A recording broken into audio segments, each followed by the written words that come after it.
Let us see different ways of expressing concentration of solutions. Before studying the different ways, we must know about solutions.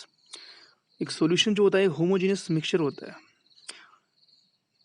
जो component dissolve हो रहा है वो तो होता है सॉल्यूट, और जिसमें डिसॉल्व किया जाता है दैट इज सॉल्वेंट, और ये सॉल्यूट प्लस सॉल्वेंट मिलकर बनाता है सॉल्यूशन.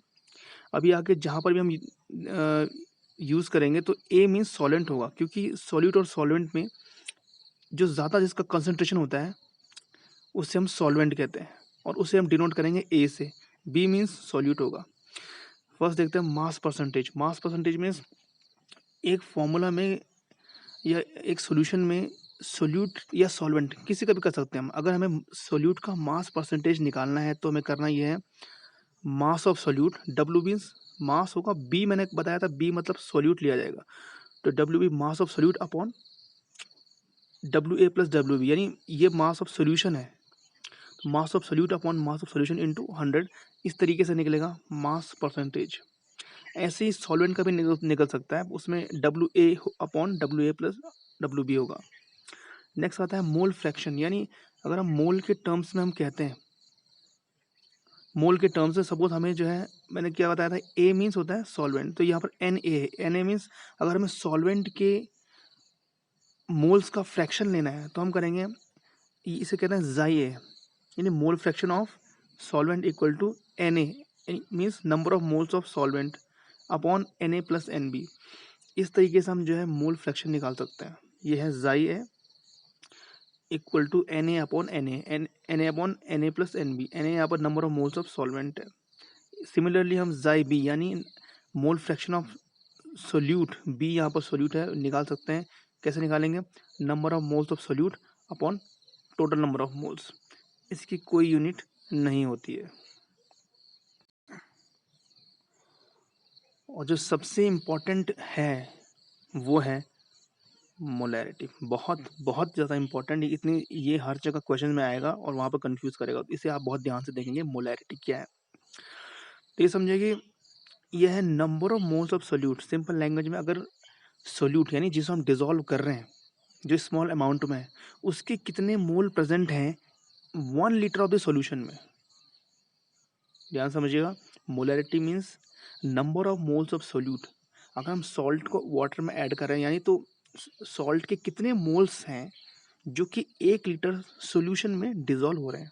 1 लीटर सॉल्वेंट में नहीं, 1 लीटर सॉल्यूशन में, तो उसे कहेंगे मोलैरिटी.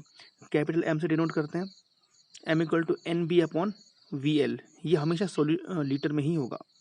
अगर हम नंबर ऑफ मोल्स यानी एन को अगर हम चेंज कर देते हैं, एन होता है given mass upon molar mass, तो हमने यहाँ एन को चेंज कर दिया given mass W B upon molar mass M B, और ये तो है ही वी एल. इसकी यूनिट होगी वो है मोल पर लीटर. में बता दूं बहुत बहुत ज़्यादा इम्पॉर्टेंट है ये molarity, number of moles of solute पर लीटर में यहाँ पर बात कर रहा हूँ. अब देखते हैं इसका दूसरा भाई वो कौन सा जो कंफ्यूज करता है. इसका दूसरा भाई है मोलैलिटी. वहाँ पर था मोलैरिटी, ये है मोलैलिटी. मोलैरिटी देखने से पहले एक और फॉर्मूला देख लेते हैं मोलैरिटी का. मैंने बताया molarity means N by V जो कि लीटर में होगा. अब सपोज हमें क्या करना है कि हमारे पास हमें डाइल्यूशन करना है. डाइल्यूशन मीन्स कोई सॉल्यूशन था उसकी इनिशियल मोलैरिटी m1 थी, उसका जो वॉल्यूम था वो v1 था, बाद में उसमें वाटर ऐड किया, अब उसका जो है मोलैरिटी वो m2 हो गई और वॉल्यूम बन गया v2.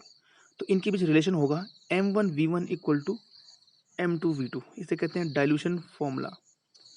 इनिशियल स्टार्टिंग में क्या थी मोलैरिटी सॉल्यूशन की m1, उस टाइम वॉल्यूम क्या था v1, हमने वाटर ऐड कर दिया, वाटर ऐड करने के बाद में ये क्या उसकी मोलैरिटी m2 हो गई और वॉल्यूम क्या हो गया v2. तो ऐसे क्वेश्चंस को हम m1 v1 equal to m2 v2 से सॉल्व करेंगे. यहाँ पर एक और फॉर्मूला है.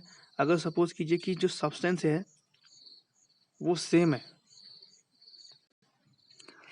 अगर सब्सटेंस सेम है and v1 ml of solution of molarity m1, एक v1 ml जो सॉल्यूशन है उसकी मोलैरिटी m1 है, उसको हमने मिक्स कर दिया v2 ml of the solution जिसकी मोलैरिटी m2 है. और ध्यान दीजिए दोनों सब्सटेंस जो है वो सेम है, तो उसमें क्या होगा, जो फाइनल मोलैरिटी बनेगी, मैं फिर कह रहा हूँ V1 ml था सॉल्यूशन, उसकी मोलैरिटी M1 थी, से मिक्स कर दिया V2 ml ऑफ सॉल्यूशन में, इसकी मोलैरिटी V2 है, तो जो फाइनल मोलैरिटी बनेगी, एंड में जो मोलैरिटी बनेगी वो होगी MV1V2 equal to M1V1 plus M2V2। इस तरीके से हम न्यूमेरिकल सॉल्व करेंगे। तो अब मैंने जो बताया था कंफ्यूज करने वाला एलिमेंट, वो यहाँ पर आता है मोलैलिटी। मोलैरिटी मैंने कहा था NY/V, number of moles upon volume of solution in litre, ये सॉल्यूशन था लीटर में, और यहाँ पर क्या होगा, ये N upon number of moles of solute upon mass of the solvent, mass of the solvent. यहाँ पर वॉल्यूम ऑफ सॉल्यूशन था, कंप्लीट सॉल्यूशन, पर यहाँ पर ओनली सॉल्वेंट का, वो भी वॉल्यूम नहीं, मास। तो ये डिफरेंस आता है। मोलैरिटी N/V सॉल्यूशन का इन लीटर, और मोलैरिटी N/WA यानी मास ऑफ सॉल्वेंट यहाँ पर आएगा, और ये केजी में होगा। तो ये बड़ा डिफरेंस यहाँ पर है। इसका फॉर्मूला इस तरीके हो जाएगा, NB/WA जो कि केजी में होगा। N को अगर हम चेंज करेंगे तो आ जाएगा मास ऑफ सोल्यूट अपॉन मोलर मास, इसकी यूनिट होगी मोल पर केजी, और अगर कन्वर्ट करें तो इस तरीके से आ जाएगा, स्मॉल m से डिनोट करेंगे WB into 1000 upon MB into WA। 1000 इसलिए किया हमने ताकि जो है अगर ये ग्राम में है तो 1000 से मल्टीप्लाई करके केजी में कन्वर्ट कर सके। तो और दूसरी इंपॉर्टेंट बात ये, मोलैरिटी और मोलैलिटी में से क्वेश्चन आता है which one is temperature dependent, temperature पे कौन डिपेंडेंट होता है। तो मैंने कहा था, अब ये ध्यान दीजिए, मोलैरिटी मोलर लीटर, तो मोलर लीटर, लीटर यानी लिक्विड, लिक्विड जो है वो चेंज होता है टेम्परेचर के साथ में, तो यानी ये डिपेंड करेगा टेम्परेचर पे। मोलैरिटी मोलैलिटी नहीं करेगा, इसलिए मोलैलिटी ज़्यादा अच्छी यूनिट है कंसंट्रेशन की। Molarity is temperature dependent, molality is temperature independent.